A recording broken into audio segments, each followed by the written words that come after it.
And Abraham set out from there to the land of the south and dwelt between Kadesh and Shur and stayed in Gerar.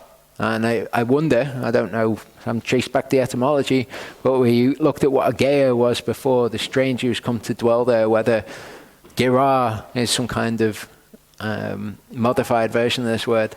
And Abraham said concerning Sarai's wife, she is my sister. And Avimelech, king of Gerar, sent and took Sarai.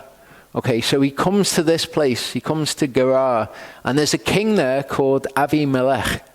Now this is going to be relevant because we're going to see in the life of Yitzhak, he's going to go to Gerar, and there's going to be a king there called Avimelech. And we'll see that this guy has a commander called Pechol, and when Yitzhak goes, there's a commander called Pechol. And what I think happens here, again, speculation, is I think that Avimelech learns about Yehovah during this encounter, and through him learning about Yehovah, we learn about Yehovah. But I think that what Avimelech learns during this encounter, he applies during his encounter with Yitzhak, and we'll look at that. But Elohim came to Avimelech in a dream by night and said to him, see, you are a dead man because of the woman whom you have taken, for she is a man's wife. However, Avimelech had not come nearer, and he said, Yehovah, would you slay a righteous nation also? Did he not say to me, she is my sister, and she, even she herself said, he is my brother. In the integrity of my heart and in the innocence of my hands, I have done this. Okay, so just like when Abraham says, would you also destroy the righteous with the wrong? We've got Avimelech, who doesn't have the benefit of the word of Elohim either, coming to him and learning about his character. Would you slay a righteous nation?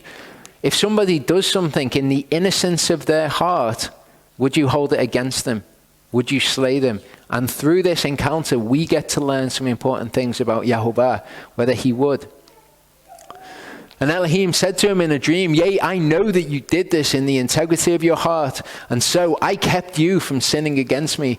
For this reason, I did not let you touch her. So he intervenes in this. He stops this from happening. Now in Genesis 3:6, we see something very different. We see the woman saw that the tree was good for food, that it was pleasant to the eyes, and a tree desirable to make one wise, and she took of its fruit and ate. Okay, now Eve was deceived. Serpent said to the woman, you shall certainly not die. For Elohim knows that in the day you eat of it, your eyes shall be opened, and you shall be like Elohim, knowing good and evil. So he deceives her, or he misleads her. Okay, he says something to her which is true. This, okay, you shall not spiritually die. However, he says it to deceive her. But the woman, the reason that she did it is because she saw it was good for food, desirable to make one wise, and she wanted it. She didn't do it because of the deceit of the serpent. She did it. The deceit of the serpent kind of gave her room to do it almost, like an excuse to do it. And that's a very different situation to Avimelech, who literally did it in the innocency of his heart. And so we see two different reactions from Yehovah. Genesis 3:16, the woman's cursed. Greatly increase your sorrow and your conception, bring forth children in pain. Your desire is for your husband, and he does rule over you. But he also curses the serpent. Okay, because you've done this, you're cursed more than all the livestock and more than every beast of the field. Both of them have culpability in this matter. Okay, the woman did it, but not in the innocency of her heart because she was deceived, because she wanted to do it. The serpent, for deceiving her, is also punished. And we see this elsewhere in Scripture.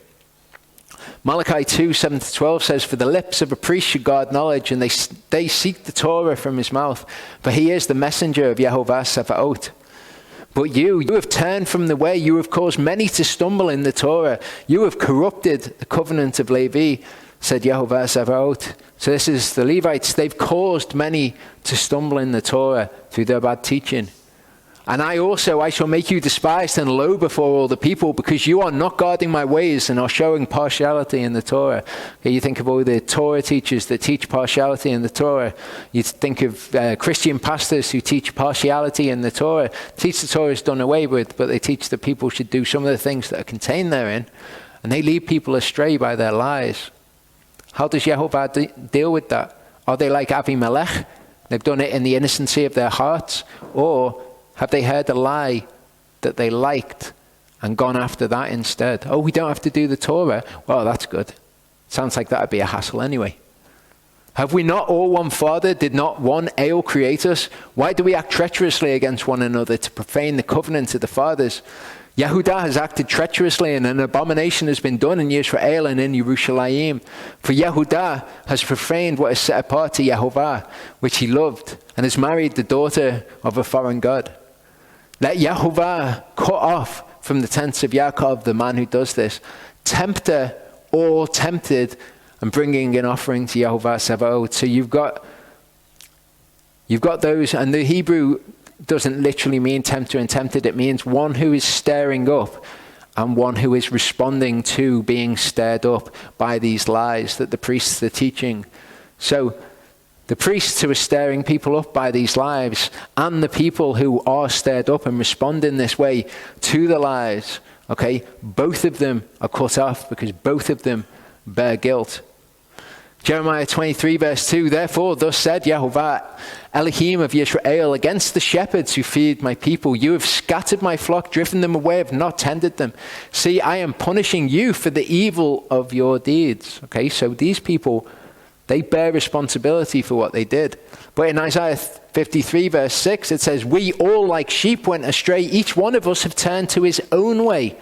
Okay, so even though we were led astray, and the sheep were scattered, each one went astray according to his own heart. Yehovah has made intercession for the avon of us all, okay, for the consequence of the iniquity of us all. Obviously, Isaiah 53 speaks of Yeshua. Later in Jeremiah 23, when he says, you've scattered the flock, he says, I have seen folly in the prophets of Shomeron, that's Samaria, means guarded, because we've got the word shamar, to keep, to guard, to protect, to cherish. Okay, shomeron means something that is guarded, something that is shamad. They prophesied by Baal and led my people Yisrael astray. They did, they led them astray, absolutely 100%, like Hasatan led Eve astray. And among the prophets of Yerushalayim, I have seen a horrible matter, committing adultery and walking in falsehood, and they strengthen the hands of evil ones so that no one turns back from his evil.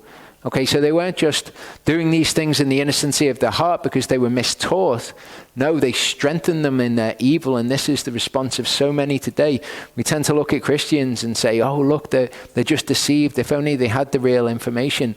But we find so many times that if you go to them with the real information, they don't want it at all. Okay, they're hardened in their evilness. No one turns back from their evil. All that's happened is their hands have been strengthened by those who have led them astray. And now return the man's wife, for he is a prophet, and let him pray for you, and you live. But if you do not return her, know that you shall certainly die, you and all that are yours. So here we have, okay, Yehovah saying what is right, like in the situation where the serpent deceived Eve, and he said, you shall not certainly die. Avimelech has been deceived. He didn't have this information before, but now he has the information. If you do this, you shall certainly die. Exactly the same words spoken to Adam in the garden. Okay, so now he's got the word of Elohim. And he says, look, if you do it, all well and good. If you don't do it, though, things are going to be bad for you, because now you know what the truth is. You no longer can do it in the innocency of your heart.